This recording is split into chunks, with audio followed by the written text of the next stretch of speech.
వాగర్థావివ సంపృక్తౌ వాగర్థ ప్రతిపత్తయే జగతః పితరౌ వందే పార్వతీ పరమేశ్వరౌ.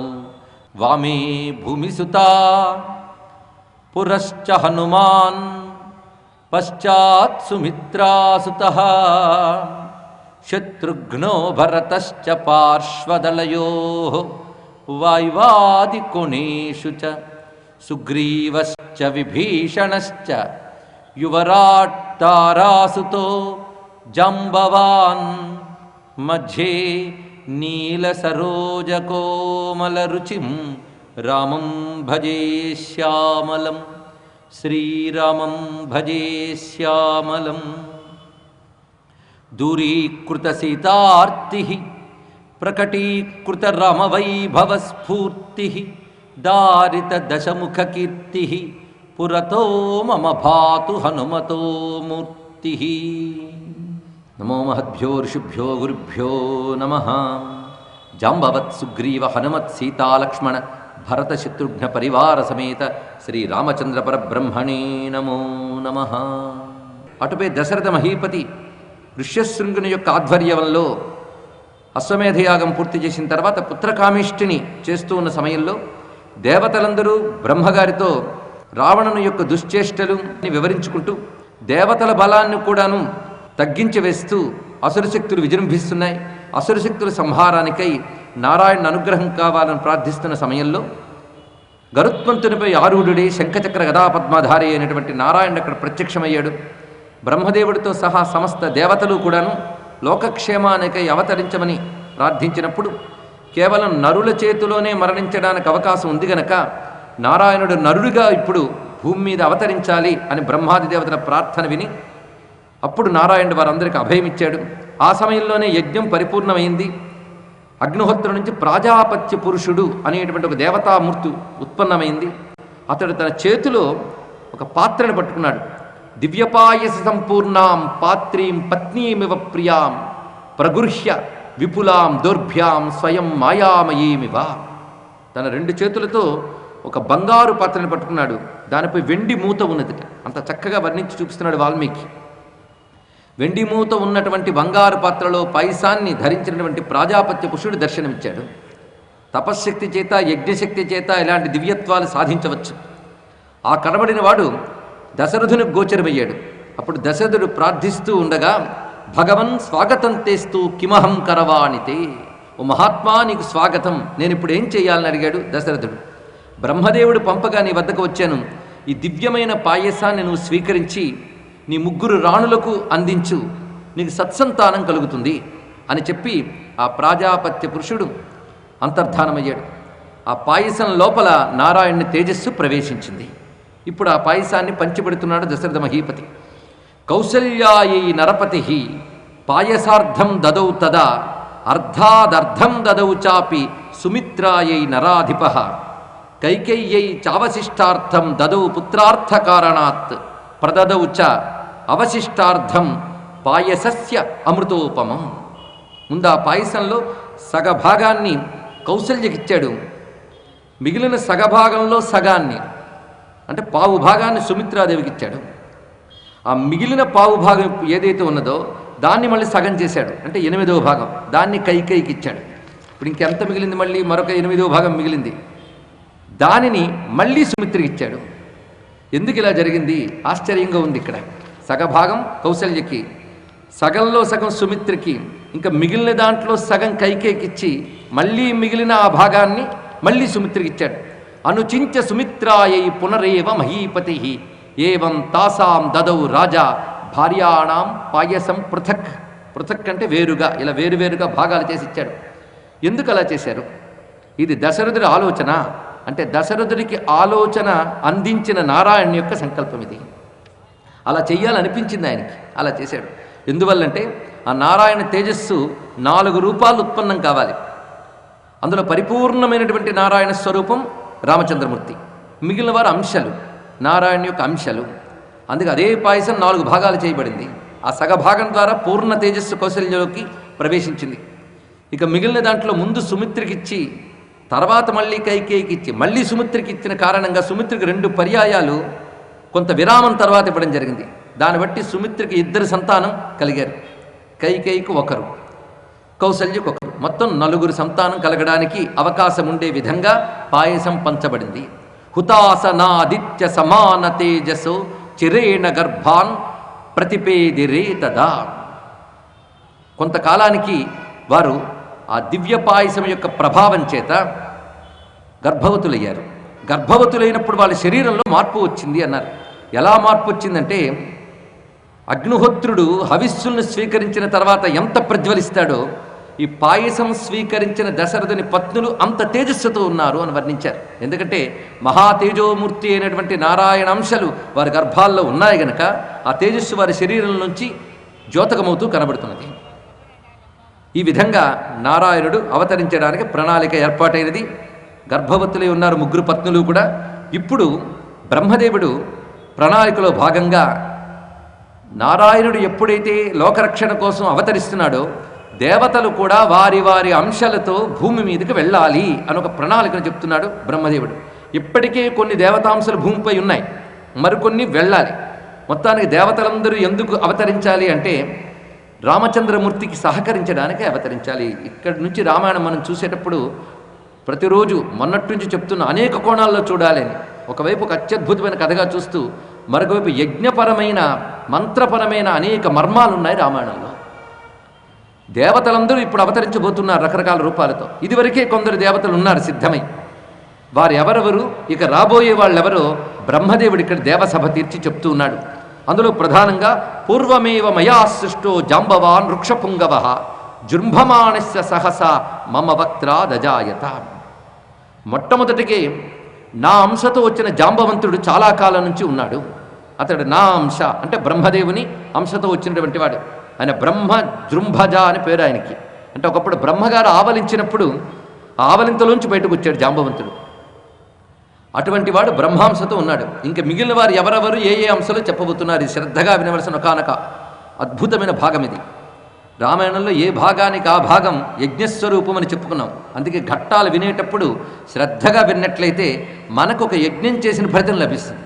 అందుకే రామాయణ పారాయణం చేయడం వల్ల, రామాయణాన్ని దీక్షగా శ్రవణం చేయడం వల్ల, దీక్ష అంటే చెప్పేవాడు కాదు వినేవాడు కూడా దీక్షగా ఉండాలి. రామాయణం చెప్పినంతకాలం కొన్ని ప్రత్యేక నియమాలు పాటిస్తూ రామాయణం వినాలి, రామాయణం చెప్పాలి. అప్పుడు రామాయణ ఫలం వారికి లభిస్తుంది. ఎందుకంటే ఎక్కడికక్కడ కొన్ని సన్నివేశాల్లో రహస్యాలు పెడుతున్నాడు వాల్మీకి. ఒక విధంగా రామాయణం అంతా కలిపితే ఒక మహాయజ్ఞస్వరూపము. అదేమిటేమిటో ఇంకా పోను పోను బాగా తెలుస్తుంది. రాముడనగా యజ్ఞేశ అచ్యుత గోవింద మాధవ అనంత కేశవ అని చెప్పినట్లుగా యజ్ఞో వై విష్ణు అని వేదం చెప్తోంది. యజ్ఞస్వరూపుడైనటువంటి నారాయణుడు విష్ణువు. యజ్ఞమంతా కలిపితే నారాయణ స్వరూపం. యజ్ఞములుగా లోకరక్షణ కోసం చేసే దివ్య కార్యము. లోకరక్షణ చేయవలసిన నారాయణుడే యజ్ఞస్వరూపుడే ప్రకాశిస్తున్నాడు. యజ్ఞమునందు అనేక దేవతలకు ఆహుతులు వేస్తారు. ఇంద్రాయ స్వాహ, వరుణాయ స్వాహ. ఈ దేవతలందరూ అనుగ్రహం మనకు లభిస్తుంది. దేవతలంటే ఏమిటో చెప్పుకున్నాం. ప్రకృతిని నడిపే పరమేశ్వర శక్తులే దేవతలు. ఆ దేవతల్ని మనం ఆరాధించడం వల్ల ఆ దేవతల అనుగ్రహం మనకు వస్తుంది. ఈ దేవతలందరికీ దేవుడు ఆయన దేవదేవుడు, సర్వదేవతాత్మకుడు. అందుకే యజ్ఞము సర్వదేవతాత్మకుడైన విష్ణుస్వరూపమైతే యజ్ఞములో ఆరాధింపబడే దేవతలందరూ ఇప్పుడు వానరవీరులే వచ్చారు. యజ్ఞేశ్వరుడు రాముడే వచ్చాడు. ఇప్పుడు వానరవీరులతో వెళుతున్న రాముడు ఎలా కనబడతాడు మనకి? సంపూర్ణమైన సర్వదేవతాత్మకుడైన యజ్ఞస్వరూపుడే కనిపిస్తాడు. అసలు రామునికి సహాయం కోసం వీళ్ళందరూ రావాలా? ఇది పెద్ద ప్రశ్న. చిట్ట చివరికి తేలుతుంది ఆ విషయం. వీళ్ళెవరి సహాయం అక్కర్లేదు, రాముడు కానీ ఒక్కడే చేయగలడు. కానీ ఒక మహానుభావుడు మన కోసం అంటూ పనిచేసేటప్పుడు మనం తీరిగ్గా కూర్చోకూడదు, మన వంతు సాయం చేయాలి. ఇది మన సాయం అవసరం ఉన్నా లేకున్నా సాయం చేయాలి. మనకు వంట చేత కాదనుకోండి, ఎవరో పెద్దవాళ్ళు మన కోసం వచ్చి వంట చేస్తారు. సరే అమ్మ నువ్వు వంట వండు, మళ్ళీ పూర్తయిన తర్వాత నా నిద్ర లేకపోయినా పడుకోకూడదు. మనం వెళ్ళి వాళ్ళకి గరిట అందించడము, పచ్చిమిరపకాయ అందించడం ఏదో ఒకటి చెయ్యాలి. ఈ మీరు ఇవ్వకపోయినా వాళ్ళు వంట వండుతారు. కానీ మీరు మీకోసం ఆయన చేస్తున్నందుకు గాను మీ వంతు సహాయం చేస్తేనే అప్పుడు మీరు ఆ ఫలితం అనుభవించడానికి అర్హులవుతారు. ఇది ఎప్పుడు తెలుసుకోవాలి. ఎందుకంటే సోమరి అయిన వాడికి ఏ ఫలితం రాదు, గుర్తుపెట్టుకోండి. సోమరిగా తిరుగుతూ పరాయి సొమ్ముతో బతికే పాపాత్ములకి లోకంలో గతులుండవు. వాళ్ళకి ఇహంలోని దేవతల శాపాలు గురవుతాయి, వాళ్ళు ఎదగలేరు. అందుకు మనం ఎప్పుడు చేతనైనంత చేస్తూనే ఉండాలి. ఏది చేతనవుతో అది చెయ్యి. దానికి భగవంతుడు సంతోషిస్తాడు. అందుకే మన కోసం ఒకటి కష్టపడుతుంటే వాడి కష్టం మీదే బతికేయాలనుకోకుండా మనం మన వంతుగా వాడికి ఏదైనా చేసినట్లయితే మన సోమరితనం మొదలు వదిలించుకున్న వాళ్ళమై రామార్పణంగా మన బలాన్ని మనం సమర్పించుకున్నట్లయితే లోకక్షేమం కలుగుతుంది. ఇప్పుడు లోకక్షేమం కలిగించవలసిన బాధ్యత దేవతలకి ఉంది, కానీ వాళ్ళకి శక్తి చాలడం లేదు. అందుకే దేవదేవుడైన నారాయణ ప్రార్థన చేశారు. అప్పుడు నారాయణుడు లోకక్షేమం చేస్తాడు. కానీ అసలు బాధ్యత ఎవరిది? దేవతలది. తమ బాధ్యత నిర్వర్తించలేక కదా ఆశ్రయించారు. అప్పుడు వాళ్ళు ఏం చేస్తున్నారు? తమ వంతు ప్రయత్నంగా రామకార్యంలో పాల్గొనడానికి ఉన్నారు. ఈ విధంగా యజ్ఞమునందు సర్వదేవతాత్మకుడైన విష్ణువు ఎలా కనబడుతున్నాడో రామాయణంలో వానర వీరులతో రామచంద్రమూర్తి అలా కనబడతాడు. ఇప్పుడే ఒక సూచన అందింది, రామాయణం యజ్ఞస్వరూపము. ఇంకా తర్వాత పోను ఇంకా రహస్యాలు బయటపడతాయి. అన్నమాచార్యుల వారు గొప్ప మాట ఒకటి రాశారు రామచంద్రమూర్తి గురించి చెప్తూ, శరణు వేడెద యజ్ఞ సంభవ రామ అరసీ రక్షింపు మమ్ము అయోధ్య రామ అని కీర్తించారు. అన్నమాచార్యులు లాంటి వాళ్ళందరూ మహర్షులండి. చిన్న చిన్న మాటల్లోనే అవతారతత్వం చెప్పేస్తారు మొత్తం కూడా. అందుకే యజ్ఞ సంభవ రామ అన్నారు. ఎంత విశేషమైన మాట అది. యజ్ఞములో కలిగినవాడు ఆ మహాత్ముడు. అందుకే రాముడు వచ్చినదే యజ్ఞఫలంగా వచ్చినటువంటి వాడు, యజ్ఞస్వరూపుడైనటువంటి వాడు. మరి ఆయనకు సహకరించడానికి ఏ దేవత ఏ అంశతో వచ్చిందో బ్రహ్మదేవుడు ఇక్కడ వివరిస్తున్నాడు. జాంబవంతుడు బ్రహ్మదేవుని అంశతో వచ్చాడు. ఇక ఇంద్రుని అంశతో వాలి, సూర్యుడు అంశతో సుగ్రీవుడు, బృహస్పతి తారుడు అనబడేటువంటి వానర శ్రేష్ఠుడిగా ఉద్భవించాడు. కుబేరుడు గంధమాదనుడు అనే వానరుడిగా వస్తే విశ్వకర్మ నలుడు అనే పేరుతో వచ్చాడు. అగ్నిదేవుడు నీలుడు అనే పేరుతో వచ్చాడు. ఇక అశ్విని దేవతలు మైంద ద్వివిధ అనబడే 2 వానర వీరులుగా వచ్చారు. వరుణుడు సుషేనుడు అనేటువంటి వానర వీరునిగా వస్తే పర్జన్యుడు వర్షాధిదేవత ఇతడు శరభుడు అనే వానర వీరుగా వచ్చారు. ఇలా ఒక్కొక్క వానర వీరులు. దీన్ని బట్టి ఆ వానర వీరుల్లో దేవతా లక్షణం ఉన్నది. వారిని మనం తలంచుకుంటే ఆ దేవతల అనుగ్రహం మనకు లభిస్తుంది. పంచభూతాలని ఇతర ప్రకృతి శక్తుల్ని శాసించే దేవతలే ఈ దివ్యమైన వానర వీరులుగా వచ్చారు. ఈ వానర జాతి ఇప్పుడు ఉన్న మనకి తెలియదు. ఆనాటి త్రేతాయుగంలో ఉండే వానర జాతి మనం అనుకుంటున్న కోతి జాతి కాదు. ఆ వానర జాతి వేరు. అటు పూర్తిగా నరత్వము కాకుండా ఇటు మనకు అనుకునే కోతి లక్షణము కానీ ఒకానొక జాతి ఆ కాలంలో ఉండేది అని భావించాలి. ఎందుకంటే వాళ్ళకు నాగరికత ఉంది, మృగ లక్షణాలు ఉన్నాయి, అదే సమయంలో నాగరికత ఉన్నది, రాజ్యపాలన ఇత్యాదులన్నీ ఉన్నాయి గనక ఒక ప్రత్యేకమైనటువంటి వానర జాతి అది. అందులో ఉద్భవించిన వాళ్ళందరూ దేవతాంశలు. ఇలా ఎవరెవరు ఏ అంశతో వచ్చారో ఒక్కొక్క మాటలో చెప్పాడంతే. ఇంద్రుడు వాలిగా, సుగ్రీవుడు సూర్యుని అంశతో వచ్చినవాడు. ఇలా ఒక్కొక్కటి చెప్తూ ఒక మహానుభావుడు గురించి చెప్పేటప్పుడు మాత్రం కొంచెం వాల్మీకి తాదాత్మ్యం కలిగింది. బ్రహ్మదేవుడికే మురిసిపోతూ ఆయన గురించి గట్టిగా చెప్తున్నాడు, మనము విందాం. మారుతస్యాత్మజ శ్రీమాన్ హనుమాన్ నామ వీర్యవాన్ వజ్రసంహననోపేతో వైనతేయ సమోజవే సర్వవానర ముక్షేషు బుద్ధిమాన్ బలవానపి. ఈయన దగ్గరికి వచ్చేటప్పుడు 3 శ్లోకాలు చెప్పాడు. వాయుదేవుని ద్వారా వచ్చినటువంటి రుద్ర తేజస్సు హనుమంతుడైనటువంటి వీరుడుగా ఉద్భవించాడు. శ్రీమాన్ హనుమాన్. హనుమంతుడికి విశేషణాలు చెప్తున్నాడు ఇక్కడ. మిగిలిన వారెవ్వరికి విశేషణాలు వాడలేదు. ఎందుకయ్యా ఈయన గురించి ఇంత ప్రత్యేకంగా చెప్పామంటే శ్రీమాన్ వీర్యవాన్ అని. శ్రీమంతుడు అంటే వర్చస్సుతో ఉన్నాడు అనర్థం. శ్రీ అనగా జ్ఞానం, జ్ఞానస్వరూపుడు. వేదానికి శ్రీ అని పేరు. అందుకే శ్రీమాన్ అంటే వేద విజ్ఞానవేత్త. వీర్యవాన్ మహాపరాక్రమ సంపన్నుడు.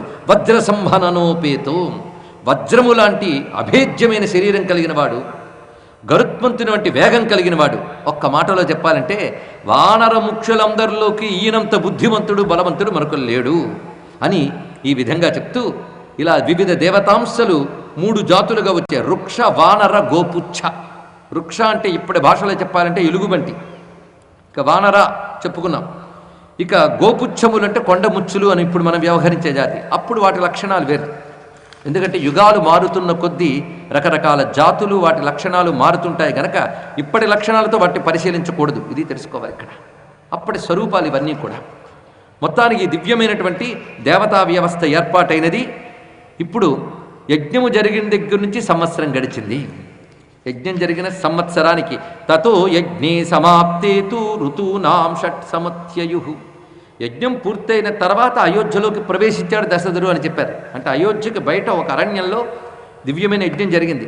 యజ్ఞదీక్ష పూర్తయిన తర్వాత తాను ప్రవేశించి ఆ తర్వాత ఋష్యశృంగుడు, రోమపాదుడు మొదలైనటువంటి మహాత్ములని సరిగ్గా సత్కరించి వారిని సాగనింపాడు దశరథుడు. ఆ సంవత్సరం తర్వాత ఋతువునాం షట్ అంటే 6 ఋతువులు జరిగిన తర్వాత అన్నారు. అంటే సంవత్సరం తర్వాత తతశ్చ ద్వాదశే మాసే, అది యజ్ఞం జరిగిన 12వ నెలకి చైత్రే నవమికే తిథౌ, చైత్రశుద్ధ నవమి ప్రవేశించింది. అప్పుడు రామచంద్రమూర్తి ఆవిర్భవిస్తున్నాడు. రామ జనన ఘట్టాన్ని మనం చెప్పుకుంటున్నాం. భక్తి శ్రద్ధలతో వినవలసిన ఘట్టం ఇది. ఎందుకంటే రామాయణ ఘట్టాలు ఒక్కొక్క ఘట్టానికి ఒక్కొక్క పవిత్రత ఉన్నది. ఈ విషయము సంహితా గ్రంథాలను కొన్ని గ్రంథాలు ఉన్నాయి, వీటిని మంత్రశాస్త్ర గ్రంథాలు అంటారు. ఈ మంత్రశాస్త్ర గ్రంథాల్లో రామాయణం ఏ ఘట్టం చదివితే ఏ ఫలితం వస్తుందో చెప్పారు. ఆ గ్రంథాల్లోనే సుందరకాండ పారాయణ గురించి కూడా ఉన్నది. అది మనకు చాలామందికి తెలుసు. సుందరకాండ పారాయణ చేస్తున్నారు, వాటి ఫలితాన్ని పొందుతున్నారు. అలా మొత్తం రామాయణం అనుకున్నది.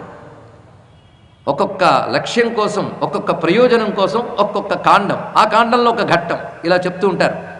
అది మనమైనా పారాయణ చేయవచ్చు, ఇంకెవరి చేతనైనా పారాయణం చేయించవచ్చు, లేదా శ్రద్ధగా కూర్చుని వింటే చాలు ఆ ఫలితం మనకు లభిస్తుందని చెప్పారు. తతశ్చ ద్వాదశే మాసే చైత్రే నవమికే తిథౌ నక్షత్రే దితి దైవత్యే స్వచ్ఛ సంస్థేషు పంచసు గ్రహేషు కర్కటే లగ్నే వాక్పతౌ ఇందునా సహ ప్రోజ్యమానే జగన్నాథం సర్వలోక నమస్కృతం కౌసల్యా జనయద్రామం సర్వలక్షణ సంయుతం. వాల్మీకి పుట్టినప్పుడు జాతకాలు రాసేశాడు. ఇక్కడ ఎవరి జాతకం ఏంటో స్పష్టంగా చెప్పాడు. నక్షత్రే అదితి దైవత్యే, రామచంద్రమూర్తి ఆవిర్భవించినటువంటి సమయం ఎలాంటిదంటే అదితి దేవతాకమైన నక్షత్రము ఉండగా. చూసారా భారతీయ సంస్కృతి అంటే ఏమిటో? భారతీయ సంస్కృతి అంటే ఏమిటో కాదు, హిందూ మతం, దాని పేరు భారతీయ సంస్కృతి. ఇది విజ్ఞానాల మతం, తెలుసుకోండి. ఇక్కడ ప్రతి దాని వెనకాల ఒక జ్యోతిష్ శాస్త్రం, ఒక యోగ శాస్త్రం, ఒక మంత్రశాస్త్రం, ఒక యజ్ఞశాస్త్రం, ఒక ధర్మశాస్త్రం ఉంటాయి. ఇన్ని శాస్త్రాల బలం కలిగిన ఒకే ఒక్క మతం ఈ భూమి మీద హిందూ మతం. అందుకే ఇక్కడ నక్షత్రాలు, గ్రహాలు ఇవన్నీ చూసుకుంటాం. అలాగే యోగశాస్త్రం, ప్రపంచం బిత్తరపోయే యోగశాస్త్రం మనం ఇచ్చాం, అవునా లేదా? పతంజలి యోగశాస్త్రం హిందువుల యొక్క పరిధానం. అందులో చెప్పిన ప్రణవం కానీ, పరమేశ్వరుడు కానీ, యమనియమాసన ప్రాణాయామ ప్రత్యాహార ధారణ ధ్యాన సమాధి అష్టాంగ యోగము కానీ, మూలాధార స్వాధిష్టానం చెప్పే కుండలిని కానీ ఒకటేమిటండి? నక్షత్ర శాస్త్రం, గ్రహశాస్త్రం, జ్యోతిర్విజ్ఞానం, యోగశాస్త్రం ఇన్ని కలబోసుకుని హిందూ మతంలో ఉన్నాయి. మనకు తెలియదు కానీ ఏదో రామకథ అనుకుంటాం, కృష్ణ కథ అనుకుంటాం. కానీ ఈ దశావతారాలకి నవగ్రహాలకి అనుబంధం ఉన్నది. ఒక్కొక్క గ్రహానికి ఒక్కొక్క అవతారానికి అనుబంధం ఉన్నది. కనుకనే ఏ గ్రహం దినం రోజున ఏ అవతారాన్ని స్తుతిస్తే ఏం లభిస్తుందో శాస్త్రం చెప్తున్నది. ఆదివారం సూర్యుడికి ప్రధానం, దానికి సంబంధించిన అవతారం రామావతారం. అందుకే రామావతారం, రాముడి పూజ ఆదివారం చేయడం చాలా శ్రేష్టం. పైగా రాముడు అవతరించినప్పుడు ఉండేటువంటి ఆ గ్రహ పరిస్థితి ఎలా ఉంది, నక్షత్ర స్థితి ఎలా ఉందో చెప్తూ ఉన్నాడు ఇక్కడ వాల్మీకి. దీన్ని బట్టి మన విజ్ఞానం ఎంత గొప్పగా ఉన్నదో చూడండి. హిందూ ధర్మంలో పుట్టాం కానీ తెలియదు.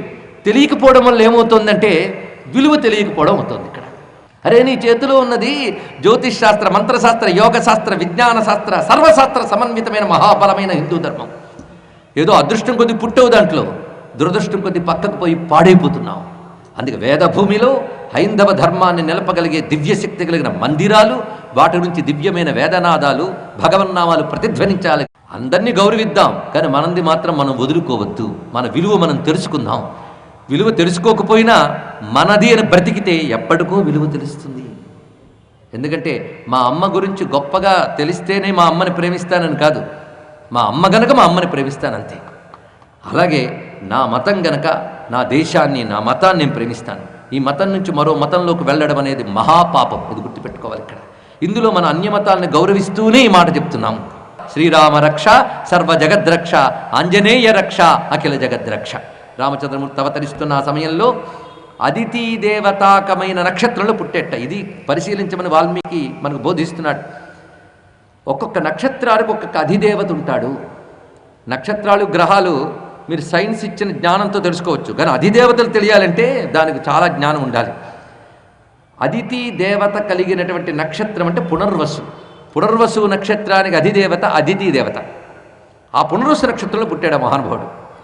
అదితి దేవత అంటే ఎవరు ఒక్కసారి ఆలోచిస్తే, అదితీదేవి అంటే సర్వదేవతలకి తల్లి. కనుక సర్వదేవతల తల్లి అయిన అదితీదేవి ఏ నక్షత్రానికి అధిదేవతగా ఉందో ఆ నక్షత్రంలో పుట్టాడు అంటే సర్వదేవతాత్మకుడై సర్వదేవతల్ని అనుగ్రహించి తద్వారా లోకక్షేమం కలిగించడానికే సంపూర్ణమైనటువంటి నారాయణుడు ఉద్భవించాడు. ఆయన ఎంచుకున్న నక్షత్రం అంత గొప్పది. అందుకే అదితి దేవతగా కలిగిన పునర్వసు నక్షత్రంలో సోచ్చ సంస్థేషు పంచసు గ్రహేషు 5 గ్రహములు తమ స్థానమునందు ఉచ్చస్థితిలో ఉన్న సమయంలో ఉద్భవించాడు అన్నారు. 5 గ్రహములు ఇవేమిటంటే సూర్యుడు, అంగారకుడు, గురుడు, శుక్రుడు, శని. ఈ 5 చిత్రం ఏంటంటే ఈ గ్రహాలు నక్షత్రాలు వీటి ఆధారంగానే మనము జాతకాలు చూపించుకుంటాం, ముహూర్తాలు పెట్టించుకుంటూ ఉంటాం. వాటి వల్ల సత్ఫలితాలు పొందుతూ ఉంటాం. ఏదైనా కష్టం వస్తే జాతకం చూపించుకుని వాడు చేయమని చేస్తూ ఉంటాం. మొత్తానికి రామచంద్రమూర్తి ఉద్భవించినప్పుడు 5 గ్రహములు సూర్య, మంగళ, గురు, శుక్ర, శని ఇవి వాటి స్థానాల్లో ఉచ్చస్థానములందు ఉన్నాయన్నారు. అంటే సూర్యుడి మేషంలోను, అంగారకుడు మకరంలోను, గురుడు కర్కాటకంలోను, శుక్రుడు మీనంలోను, శని తులారాశిలో ఉండగా రామచంద్రమూర్తి ఉద్భవించాడు. ఇది దీని యొక్క విశేషం. అందుకే సూర్యుడి మేషంలో, అంగారకుడు మకరంలో, గురుడు కర్కాటకంలో, శుక్రుడు మీనంలో, శని తులలో ఉండగా రామచంద్రమూర్తి ఉద్భవించాడు. పైగా ఆయన లగ్నం ఏమిటి అంటే కర్కటే లగ్నే వాక్పతా విందునా సహా. ఆయన కర్కాటక లగ్నంలో పుట్టాడు. అప్పుడు గురుచంద్రులు అందులో ఉన్నారు కర్కాటకంలో. ఇది మామూలుగా గీసి చూసినా ఇది మహాపురుషుడి జాతకం అని తెలిసిపోతుంది. జ్యోతిష్ శాస్త్రం తెలిసిన వాళ్ళు చెప్పగలరు. ఇది సామాన్యమైనటువంటి జాతకం కాదు. అలాంటి సమయంలో బుధాదిత్యులు మేషములో ఉన్న సమయంలో, గురుచంద్రులు కర్కటకమునందున్న సమయంలో అమ్మ కౌసల్యాదేవి ఒక దివ్యమైన పుత్రిని కన్నది. ఎవరిని కన్నది అంటే ప్రోజ్యమానే జగన్నాథం సర్వలోక నమస్కృతం కౌసల్యా జనయద్రామం. జగన్నాథం సర్వలోక నమస్కృతం, సర్వలోకముల చేత నమస్కరింపబడే జగన్నాథుని కౌసల్యాదేవి కన్నది. ఎలా ఉన్నాడు ఆయన అంటే సర్వలక్షణ సంయుతం, శాస్త్రము చెప్పిన సమస్త సులక్షణాలు కలబోసుకుని కలిగినటువంటి గొప్ప సంతానం. ఇక్ష్వాకు వంశవర్ధనుడైనటువంటి అమిత తేజస్వి అయినటువంటి మహానుభావుని తల్లి కౌసల్య కన్నది. ఇక భరతో నామ కైకేయ్యాం జజ్ఞే సత్యపరాక్రమ సాక్షాత్ విష్ణోశ్చతుర్ధాంస సర్వై సముదితో గుణ. ఇక విష్ణువు యొక్క చతుర్ధాంస 4వ భాగమైనటువంటి భరతుడు సర్వసద్గుణ సంపన్నుడు, సత్యవాక్ పరిపాలకుడు. అతడు కైకేయికి జన్మించాడు. ఆ తర్వాత ఇరువురు కలిగారు సుమిత్రకి. లక్ష్మణ శత్రుఘ్నౌ సుమిత్రా జనయత్సుతౌ. లక్ష్మణ శత్రుఘ్నులు సుమిత్రకి కలిగినటువంటి సంతానము. ఇందులో వారి గురించి కూడా చెప్తున్నాడు. భరతుడు పుష్యమీ నక్షత్రంతో మీన లగ్నంలో చైత్రశుద్ధ దశమి నాడు ఉద్భవించాడు. అదేవిధంగా చైత్రశుద్ధ దశమి గడియల్లోనే లక్ష్మణ శత్రుఘ్నులు ఆశ్లేష నక్షత్రంతో కూడినటువంటి కర్కాటక లగ్నంలో ఉద్భవించారు. ఇంచుమించు ఈ భరతుడు లక్ష్మణ శత్రుఘ్నులు ఉద్భవించిన సమయం దగ్గరగానే ఉన్నాయి. అప్పుడు సూర్యుడు, కుజుడు, గురుడు, శుక్రుడు, శని కూడా ఉచ్చరాశుల్లోనే ఉండగా వీళ్ళ జననములు సంభవించాయని వివరిస్తున్నారు. ఆ సమయంలో రామచంద్రమూర్తి ఉద్భవించిన సమయంలో ప్రకృతి అంతా శాంతి వహించింది. వాయువు ప్రసన్నముగా వీస్తూ ఉన్నది. తీక్ష్ణత, తీవ్రత, తాపము మొదలైనవన్నీ తొలగిపోయి ఒక ప్రశాంతత ఏర్పడింది. ఎందుకంటే భగవంతుడు అవతరించినప్పుడు ప్రకృతి శాంతిస్తుంది. ఇప్పుడు రామావతారం జరిగింది. ఇప్పుడా జరిగింది? ఇప్పుడే జరిగింది. ఎప్పుడు మనం భగవంతుని స్మరిస్తామో అప్పుడు ఆయన మన మనస్సులో అవతరించినట్లే తెలియాలి. ఇక్కడ ఎప్పుడైతే రామజననం మన మనస్సులో స్మరణపూర్వకంగా జరుగుతుందో అప్పుడు మన శరీరంలో ఉన్న పంచభూత ప్రకృతి కూడా శాంతిస్తుంది. మన శరీరానికి స్వస్థత ఏర్పడుతుంది. అటువంటి భావాన్ని ఇక్కడ తెచ్చుకుంటూ రామచంద్రమూర్తి ఉద్భవించినప్పుడు మొత్తం వాతావరణం ఎలా మారిందో వివరిస్తున్నాడు ఇక్కడ.